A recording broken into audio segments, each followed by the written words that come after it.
Ibu bapak, saudari-saudara yang terkasih, selamat pagi. Tema bacaan pada hari Minggu Paskah yang ketiga ini, tema besarnya kurang lebih bicara tentang saksi dan kesaksian. Bahwa setelah peristiwa wafat dan kebangkitan Yesus, peran dari para murid sebagai saksi sangat penting.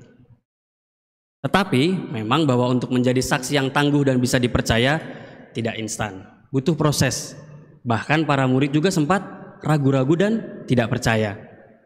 Ada proses untuk menjadi seorang saksi yang kuat, yang tangguh, yang bisa dipercaya. Dan ada juga kriterianya. Kalau kita pernah berkunjung atau pernah makan di sebuah rumah makan atau di restoran yang biasanya ada waitersnya atau ada pramusajinya. Ketika kita datang lalu duduk, biasanya mereka akan mengantarkan menu. Nah, lalu biasanya kan ada menu. Ini andalannya apa nih, Bu? Nih teh. Wah, ini andalannya tahu bakso Inul. Kan kita nggak tahu nih. Ini apa arti tahu bakso Inul? Lalu dia jelasin. Ini adalah andalan. Rasanya asam, dalamnya manis, pinggirnya gurih. Wah, jadi penasaran kan? Lalu ibunya tanya, "Teteh udah pernah makan?" "Belum." Lalu batal semua itu. Maka para waiters yang punya pengetahuan tentang makanan tapi belum pernah mengicipinya, lalu jadi sulit dipercaya. Kok bisa bilang enak tapi belum pernah ngerasain? Maka kriteria pertama dari seorang saksi yang paling penting adalah memiliki pengalaman langsung. Kalau dalam pengadilan, saksi yang paling dipercaya adalah yang melihat langsung, bukan yang baca berita internet. Maka sekali lagi kriteria yang pertama seorang saksi adalah pengalaman langsung. Kriteria yang kedua, kita mengingat bacaan dari minggu lalu, Thomas yang ragu-ragu. Kalau pertama kali kita mendengar bacaan Injil minggu lalu itu, seolah-olah Thomas ini rasul yang paling tidak percaya dibandingkan rasul-rasul yang lain. Padahal sama aja semuanya. Thomas ragu-ragu karena belum melihat. Sedangkan rasul-rasul yang lain sudah melihat tapi masih ragu-ragu juga. Kenapa masih ragu-ragu? Karena mereka masih merasa takut. Kita mundur sebentar kalau mau mengingat peristiwa Thomas itu. Kedatangan Yesus yang pertama, Thomas tidak ada. Padahal pada waktu itu para rasul berada dalam satu rumah yang tertutup karena mereka takut. Pada kedatangan yang kedua, ketika Thomas ada juga, mereka masih merasa takut karena pintu-pintu masih tertutup. Maka bagaimana Thomas mau percaya bahwa Yesus itu datang kalau para murid yang sudah melihat Yesus yang bangkit masih merasa takut? Maka kriteria yang kedua dari seorang saksi adalah perubahan dari yang takut menjadi yang berani. Kalau kita melihat di bacaan pertama tadi kisah para rasul, bagaimana Petrus dan Yohanes yang tadinya takut mengurung diri di rumah, setelah mendapatkan Roh Kudus berani bersaksi bahkan di bawah ancaman kematian. Maka orang-orang jadi percaya. Kalau misalnya kita lihat iklan-iklan itu loh, minuman berenergi, pasti diawali dengan badan yang loyo, habis minum jadi segar. Ada perubahan, maka kita percaya. Kalau misalnya habis minum loyo lagi, gimana orang mau percaya? Begitu juga murid-murid yang ke Emmaus, mereka pulang dengan loyo, dengan kecewa, dengan marah karena gurunya atau jagoannya, panutannya mati. Tapi ketika Yesus datang dan mengenali mereka dalam Ekaristi, lalu dua murid ini segera bangkit dan kembali ke Yerusalem untuk mewartakan. Maka ada perubahan yang tampak nyata. Ada sebuah kisah begini. Ada satu orang yang baru saja dibaptis. Lalu dia pergi ke tukang cukur. Nah, sama tukang cukurnya ditanya, "Pak, katanya baru baptis ya? Kenapa mau dibaptis?"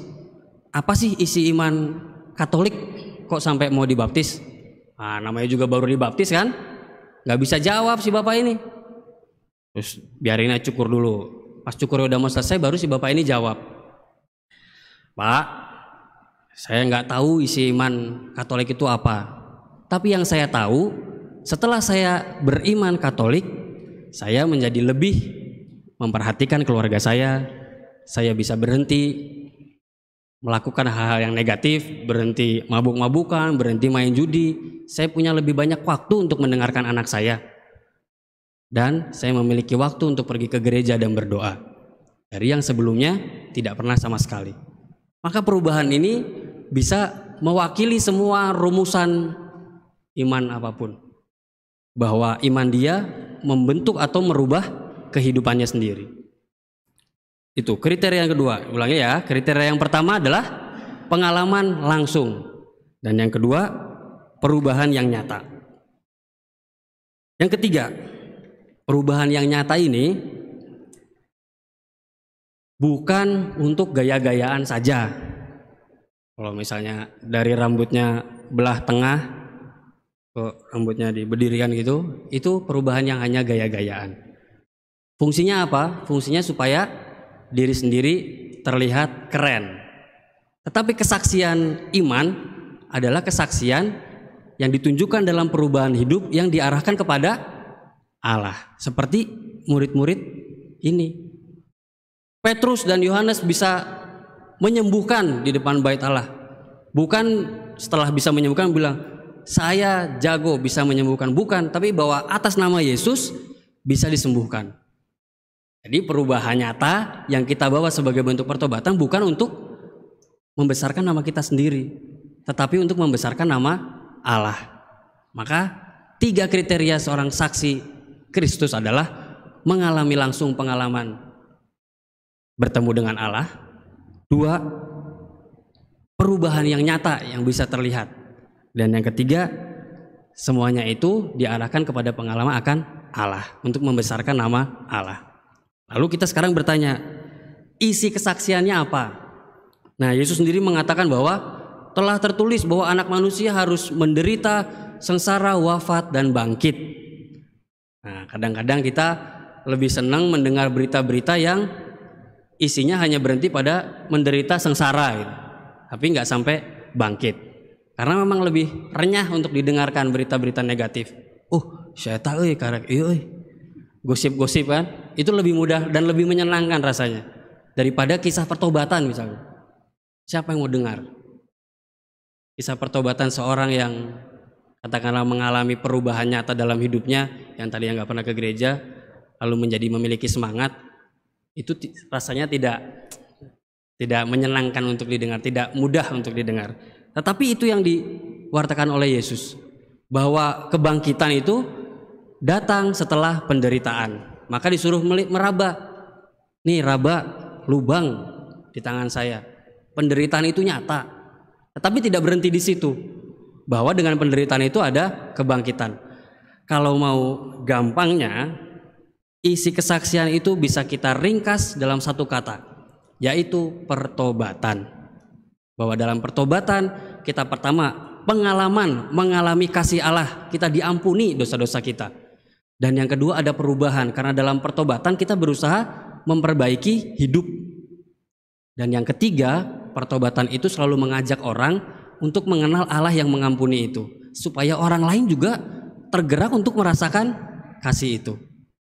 Maka secara ringkas, isi kesaksian adalah pertobatan. Maka harus ada hal-hal yang terlihat, ada pengalaman, dan mengajak orang lain untuk semakin dekat juga dengan Allah.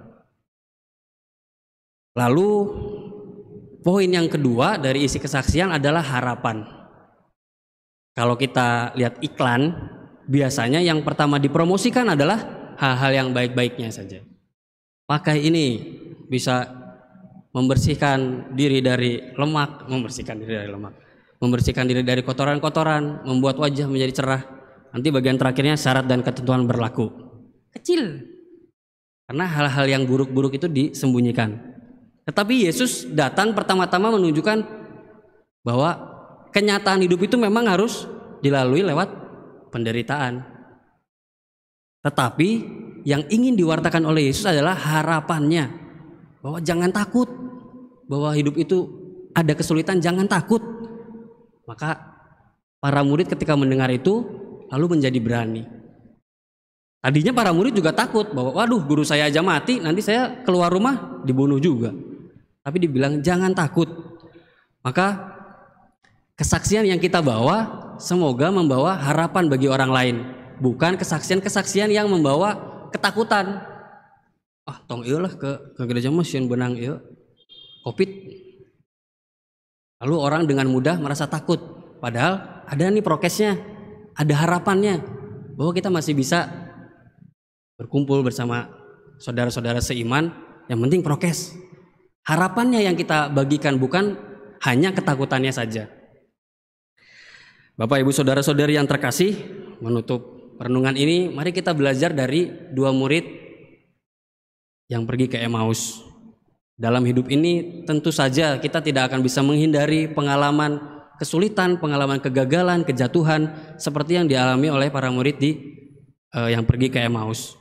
Kegagalan membuat kita kecewa, membuat kita takut, akhirnya lebih baik mengundurkan diri. Tetapi dalam perjalanannya ke Emmaus itu mereka menemukan dua pengalaman. Yang pertama, mendengarkan sabda Tuhan. Dalam perjalanan ketika Yesus datang, pertama mereka tidak mengenali Yesus yang bercerita tentang kitab suci. Tapi setelah mendengar sabda, mereka makan bersama dengan Yesus. Dan Yesus memecahkan roti. Tandanya apa? Ekaristi. Maka mari kita belajar bahwa setiap kali kita merayakan Ekaristi, kita sedang mengalami dua hal itu. Kita mendengarkan sabda Tuhan dan kita mengenali Yesus di dalam Ekaristi. Dan itulah yang membuat kita menjadi tidak takut lagi. Itulah yang membuat kita memiliki pengalaman bahwa Yesus itu membawa harapan bagi kita. Semoga setiap kali kita merayakan Ekaristi, kita dimampukan untuk memaknainya sebagai itu. Perjumpaan dengan Yesus yang bercerita, berkisah tentang harapan dalam kehidupan, juga Yesus sendiri yang memberikan hidupnya dalam Ekaristi menjadi makanan rohani bagi kita. Dan jangan lupa kita perlu memohon pada Roh Kudus untuk dapat menjadi saksi-saksi yang baik yang bisa dipercaya. Karena usaha manusia belaka tidak akan mampu. Marilah hening sejenak.